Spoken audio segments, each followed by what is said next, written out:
আসসালামু আলাইকুম রহমতুল্লাহি বরকাতুহ। প্রিয় বন্ধুরা আমার, আজকে আমাদের অঞ্চল মোটে ভালো না। কারণ হলো, যেমন বৃষ্টির পানি তেমন বর্ষার পানি, যার কারণে অনেক বাড়িঘর, দোকানপাট বৃষ্টির পানিতে, বর্ষার পানিতে তলিয়ে গেছে। আজকে নদীর পাড় আসলাম, সেখানেও দেখি অনেকের বাড়িঘর তলিয়ে গেছে পানিতে, এবং নদীর উত্তাল ঢেউয়ে একটি জাহাজও ডুবে গেছে।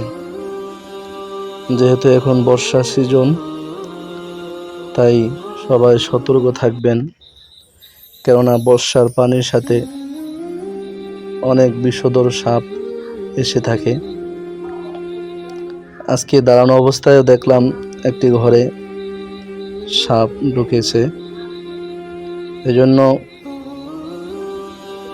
সকল ভাই বোনদেরকে বলবো, সবাই নিরাপদে থাকেন, সতর্ক থাকেন। আল্লাহ রাব্বুল আলামিন সকলের জান ও মালের হেফাজতে রাখুন।